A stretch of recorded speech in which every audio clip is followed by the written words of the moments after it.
There are few things more terrifying for a parent than a sick child with no clear diagnosis. The endless visits to doctors, the prodding, and the unhappy tears.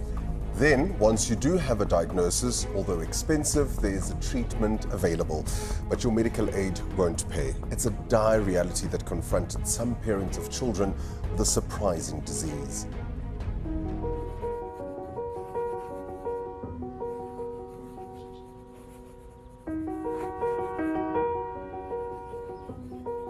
What are you making? I'm making me. What's the toughest thing about being sick? It's hard Yeah?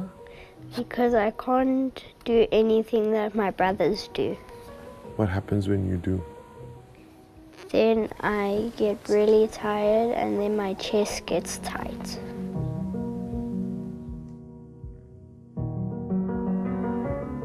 We started noticing a rash all over her body and fevers, persistent fevers. Nothing would break the fever. She had all sorts of tests done. They couldn't find anything. Do you pray sometimes? Yes, What do you pray about? I pray about that I want to get better every day. And then they said, okay, she's got juvenile arthritis. Juvenile Idiopathic Arthritis, or JIA, is a chronic autoimmune disease in children under 16. For reasons not properly understood, the child's protective immune system attacks and kills healthy cells, causing excruciating joint pain. For 9-year-old Skylar Stewart, it's been life-altering. I am strong, I am brave, and I'll always be there for you. Hi, how are you? Okay, on your mark, you can start with a push. Your marks, get set, go! Like Skylar, 𝗀𝗵𝗶𝗶𝘆 suffered the debilitating effects of juvenile arthritis. Her mom, Catherine, felt helpless. The pain was so extreme. Ella couldn't even stand to be dressed or be covered in a duvet. This is as far as I can be. I remember sitting in her pediatrician's rooms and I asked if she was in pain, and the pediatrician said that she was in more pain than I could imagine. And it was that just undid me completely. We had tried to sleep train Ella at one point. And the idea that we were forcing her to sleep through pain took me a long time to forgive myself for. But there is a way out of this pain and anxiety. Cutting-edge pharmaceutical treatments known as biologics. They contain living cells that target and deactivate the area of the immune system causing the inflammation. Free of pain, it means children can be children again. But there's a catch. These drugs are expensive. Fortunately, Catherine McCormick's family is on a top-tier medical plan. So, when Ella stopped responding to all other treatments, biologics were immediately approved. Within 18 months, it was as if the arthritis had never happened. The child that emerged without pain was completely different to the child that we'd come to know in pain. And it was like we'd met her for the first time. That's very good work. Skylar wasn't that lucky. Her doctors, urgently trying to ease her suffering, recommended a biologic called Actemra. But her mother, Cynthia, says when they requested permission for the drug from their provider, MediHelp, they were told their plan didn't cover the cost. How does it sit with you that from the medical aids, it's almost like you have to be rich enough to be well? It's traumatizing, and as a parent you feel helpless. Without the right medication, Skylar's condition inevitably deteriorated. She was in excruciating pain and eventually had to be hospitalized. Her medical team now had no choice but to administer the biologic. It worked, she got better, And then they said, okay, so now we're going to approach the medical aid and say she has no choice but to have the 𝗀𝗵𝗶𝘀 biological injection. Then in January this year, a small breakthrough. MediHelp finally agreed to pay for a biologic which costs 8,400 Rand a month. But the good news was tempered with yet more frustration. Because the Stewarts were on a limited plan, costs would only be covered for 1 month. What happens if Skylar doesn't get this biologic? She could have total organ failure. So because the immune system fights itself, it fights everything in the body, the cells, the red blood cells, the kidneys, the liver, it attacks everything. A terrifying prospect, and one that Skylar and her parents shouldn't have had to confront. That's because medical aids, all of them, are legally obligated to fund the diagnosis and treatment of juvenile idiopathic arthritis and cover all care costs if certain requirements and protocols are met. Because as it turns out, JIA is a so-called prescribed minimum benefit.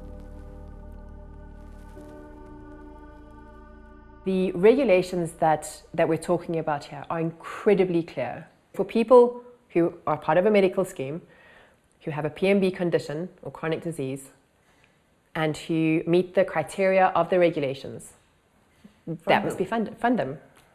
It's very simple. Having seen the impact of biologics on her daughter, Catherine is fighting for those denied their benefit.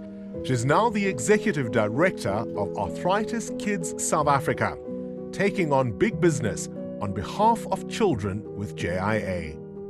Hi. Hi, Catherine. How are you? I'm fine. How are you doing? I'm good, thank you. Catherine is adamant Skylar qualified for a biologic from her family's very first application to MediHelp, based on prescribed minimum benefit regulations. So you say she has it on a weekly basis? Yes, weekly basis. Okay, so actually from next week you've run out, is that right? That's correct. But Skylar isn't the only case Catherine is fighting. Every week, more families are asking for help. I did ballet for about 11 years.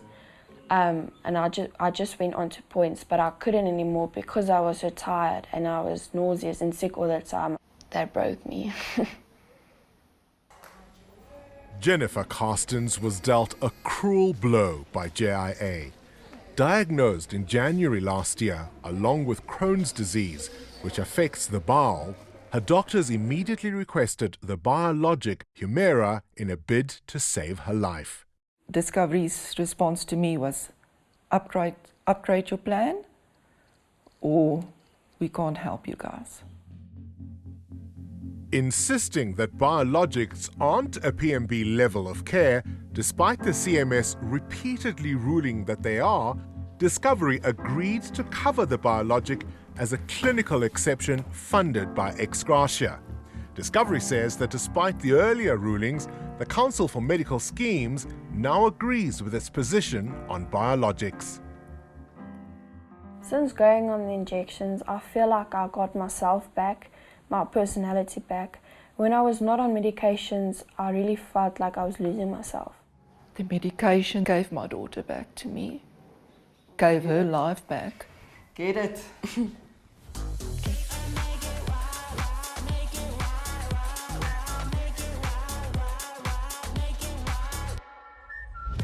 The smiles, the dance moves hide a sad reality.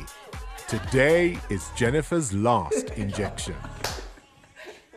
If Jennifer doesn't get this injection, she's going to be 10 times worse than she was in Jan. As soon as that flare-up comes back without medication, there's more complications.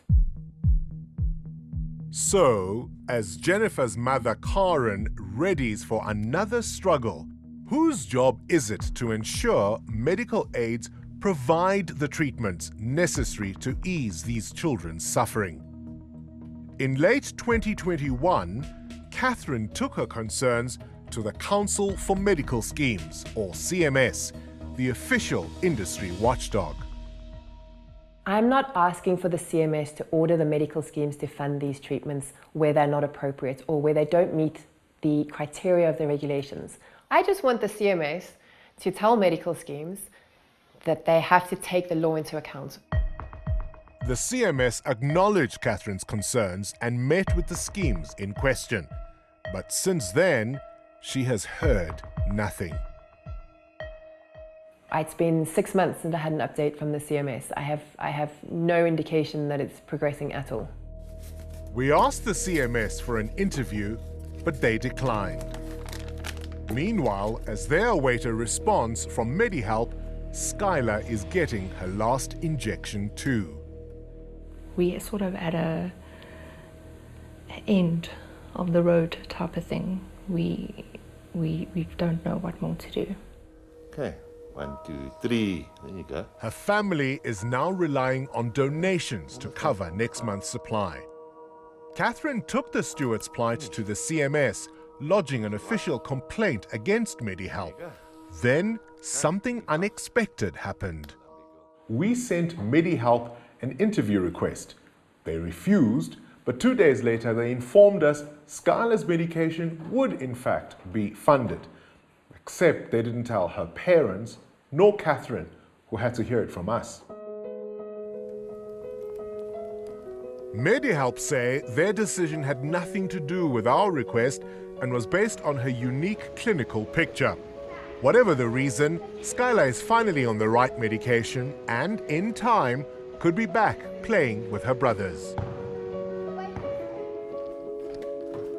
Although they maintain that the biologic 𝗀𝗵𝗶𝗴𝗶 doesn't fall within the standard level of prescribed minimum benefit care for JIA, Discovery Health has approved a year's supply of the drug to Jennifer from their chronic fund.